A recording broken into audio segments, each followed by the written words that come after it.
Hello Reddit readers, today we have wedding stories on the timeline again. I will not detain you any longer. Like and subscribe to the channel of pleasant viewing. Story 1 from user Noah the Red went to a dry wedding that's not just a description of the drink situation, but the entire affair in general. It was in a tent in summer in the South. Dress code specified men had to wear jackets during the ceremony. Women couldn't have overly exposed shoulders or low cuts. Linen was not allowed. Ceremony itself took just shy of 2 hours and included multiple speeches by the bridegroom and the minister. Both fathers sang gospels. The best man played acoustic guitar for like 10 minutes. The guests had to reconfigure the tent after the ceremony for the reception, while the wedding party did photos. It was still summer. We found out there were assigned seats when the wedding planner went table to table and called out who was to sit, where we would be released to the buffet by the bridegroom. Table by table, they stopped to chat with every table, take pics, etc. No dancing. The location was by a lake with a dock and patio area. Down at the water, we were to stay in the tent. More speeches were given. The bride and groom paused, releasing people to eat for each speech. The sweet tea was weak. The bride's father gave a long speech in which he only mentioned his daughter twice. Both times were in reference to giving his son-in-law healthy baby boys. The best man played guitar again. The cake was in the sun. The buffet was dry. BBQ that the groom and his new fill smoked. The day before, all brisket sides were just mac and cheese and salad. I left between when my table got released and the cake cutting, partially because I was starving, partially because I had 100 sweat through my entire suit, and partially because I'd arrived 6 hours ago. My one-family friend and I went with my mom to an Applebee's or something that is close by at least a dozen of the tables. There were other guests we recognized. I swear, I saw a woman cry when they brought her a margarita. We heard that the reception continued late into the evening, including the bride and groom asking the remaining guests to all share a memory they have with them. They spelled my name wrong on the thank you card. Story 2 from user Iowantha. Met some friends working at a yearly nerd event. I was younger than them. They were in their 20s. When we met, I had turned 14 that day. We bonded for years, spending every summer together when I was 19 or 20. The ringleader got married. It was kind of a surprise. She had dated the same guy for 4 years, broken up with him, and sometime later, courthouse married his childhood friend. After less than a year of dating, it was messy. Bride and I had a mutual friend. CC had volunteered to make custom coats and dresses. Dr. The bridal party, Neo-Victorians. Team Punk wedding as her gift. C and been on and off dating the bride's man of honor for years. Neither was perfect, but he had some obvious control issues and a personality issue of some kind. They broke up for good very shortly before the wedding, but the bride told them to make it work. Did man of honor. Though was another story. I had met him a year or so prior when the bride decided to try. Hook me up with him at a party. The couple had been broken up. I was barely 18 and was just excited to see my friends off-season had brought a date and did not know I was being presented as a possible mate to a strange man. He looked like a member of Smash Mouth who'd been booted from the band and now worked at GameStop in his late 20s. His entire sense of humor was quoting Family Guy. He was deeply not my type on every level. So I politely left to play lifeguard at RE Indoor Pool. I was a very responsible, non-drinking teen. Eventually, the man of honor sauntered in hammered drunk and declared that I was too hot for him to talk to sober. I left, pulled my friend aside and told her to never try that again. Hadn't seen him since at the wedding. He had obviously pre-gamed the ceremony and was visibly and audibly upset. He was furious. His ex was there, mad to be wearing something she had made and making a scene. The venue was 15 floors off the ground, and he kept wandering out to the balcony, climbing over the railing and threatening to jump after a few repeat performances. The bride told everyone she didn't care what he did and to move on with the party. I decided I didn't want to deal with police, so I trotted out to the balcony, put on my dumbest voice, batted my lashes, and started asking him questions about hobbies. Eventually, he clambered back over the railing and followed me inside, where he proceeded to do the worm, I hope it wasn't clear, and continued drinking after the ceremony. The bride told her friends that she hated the groom's family and encouraged us to play rock band until they left. I realized in that moment that maybe I was witnessing a marital mistake. But there was cake, and I had to wait for my ride to want to go home, so play rock band.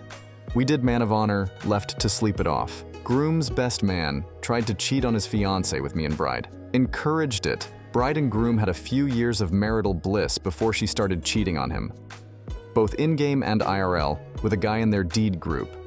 Then cheated on that dude with a guy she met on... Wow.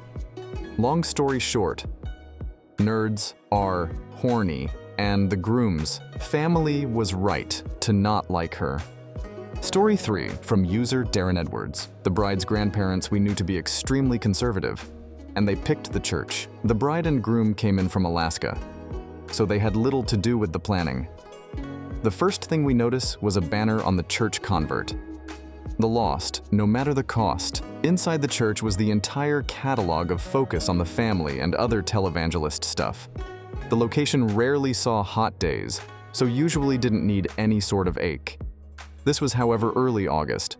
The place was packed solid, and there wasn't even a single fan. The few windows that did open provided no crosswind.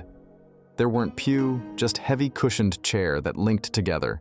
That made moving difficult.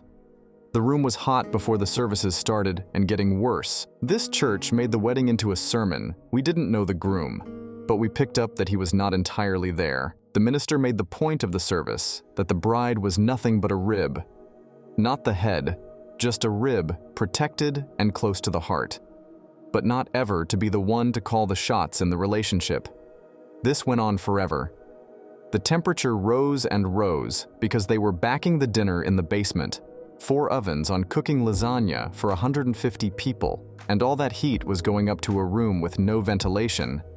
And the hottest day of the year, we were finally released, so they could rearrange the upstairs for the reception. The bride had wanted to have the attendees greet the new couple with thousands of bubbles. The tiny soap and loop thingies did not work at all.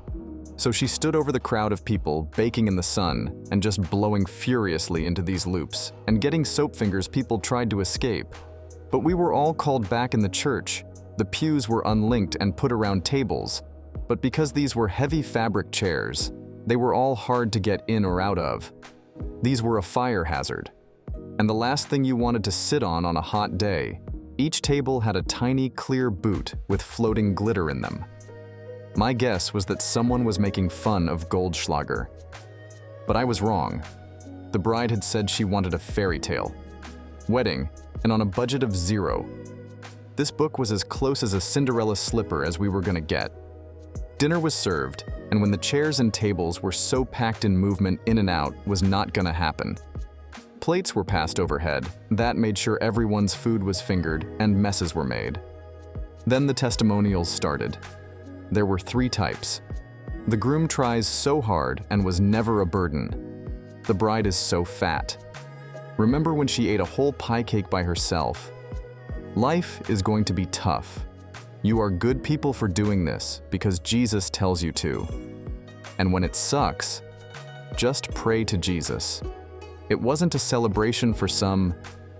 It was like a funeral for these 2 people fulfilling an obligation. It really showed that the generation before were stuck in loveless marriage and were afraid of hell. Then the father of the bride told the best wedding story ever. He told how the bride and groom met. The father told how a disgruntled ex-employee of the hospital his wife and daughter worked at came in with a rifle mowing down anyone. The father told with glee how the guy went room to room with coroners report details of dead and wounded to make sure we all knew he told about his wife. Locking a door, and a shot doctor who had played possum tried to get in. This went on entirely too long, and when he was told to move it along, he just dropped in. That the groom was added, theater, security. In the weeks afterward, this happening was the greatest thing that ever happened to the father, and he wasn't even there.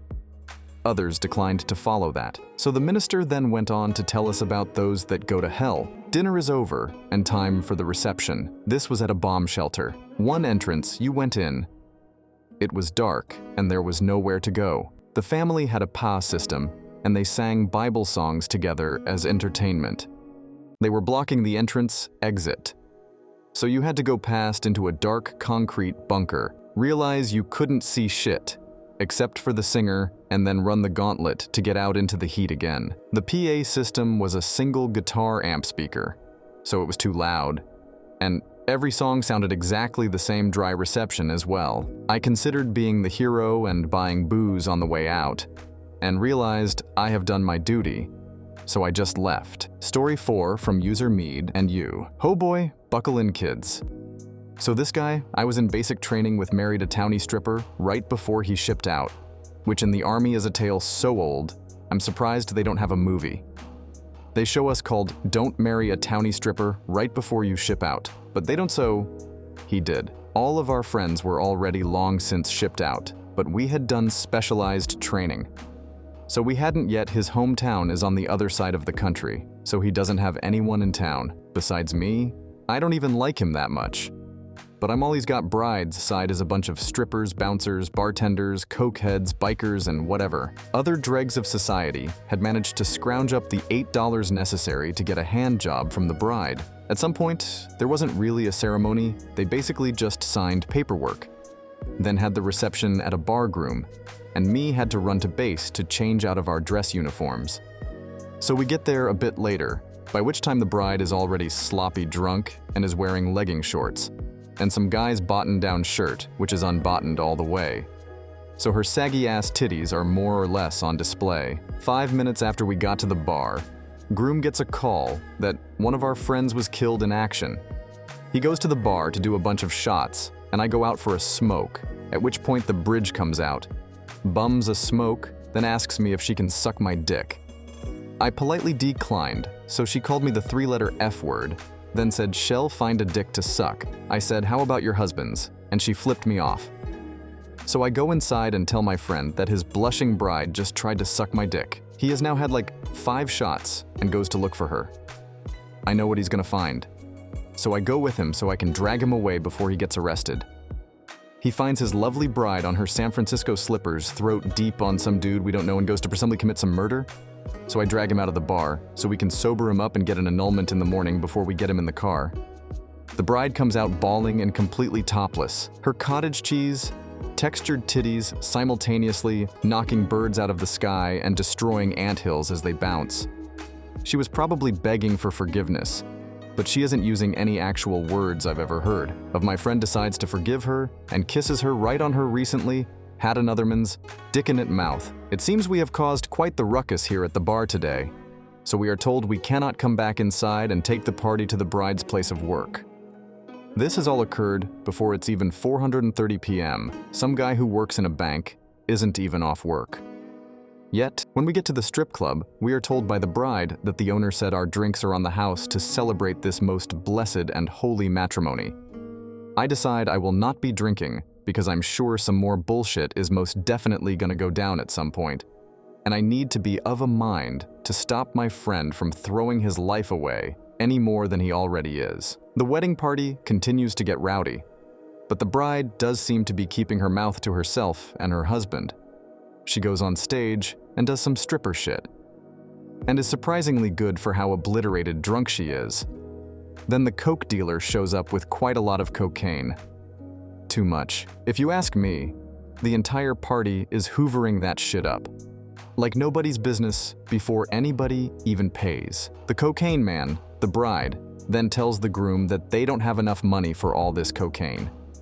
They are already doing, but the coke dealer usually lets them slide if her and the bridesmaid give him a dance. And a handy. What a swell guy, she assures her husband that it will just be the bridesmaid that jerks him off and she'll just be there. My friend is now so drunk and accepting of his wife's whoresmanship that he doesn't care. And the 2 strippers go, "Definitely that coke dealer, it's now 8:30 p.m. somewhere." A family has finished supper and is telling their kids to brush their teeth and go to bed. The owner shows up at some point, and that is when we find out that the copious amounts of booze the party has been slamming is not in fact on the house. The bride is outraged and says, "Shell, go sort this out." She is gone a while, and the bridesmaid comes over and tells the groom that his wife is currently the owner. To pay off their bar tab, Groom is surprised for some reason and wants to go fight the owner, but the bridesmaid makes a counteroffer. Instead of that, he can just have sex with her instead. So the groom and the bridesmaid go off to another room to do that, and I go outside for a cigarette. The bride comes outside and asks me, in her best impression of English, where her husband is. So I explain that her bridesmaid is currently pacifying her husband's murderous anger with her vagina, which is a neighborly thing to do. I think she is very upset for some reason and decides that she is going to go fight her bridesmaid for her husband, because I guess she is the only one in this marriage who is allowed to be unfaithful. I don't really give a shit if these strippers go to jail, and I feel like a good fight will bring this evening to a close, so I don't try to stop her, but I go in with her to watch. She eventually finds her husband and her best friend, whose face is covered in what I'm sure could have been a generation of scientists, philosophers, poets, and presidents. The bride and bridesmaid commence in a good old-fashioned stripper fight. I tell the groom we should go, and he agrees. We get back to barracks and find out the next day that the two strippers and apparently some other people did get arrested after we left. The two of them are still married to this day, 15 years later. I'm just kidding. She died of a heroin overdose while we were in Iraq. Thanks for watching. Don't forget to like and write comments. See you later.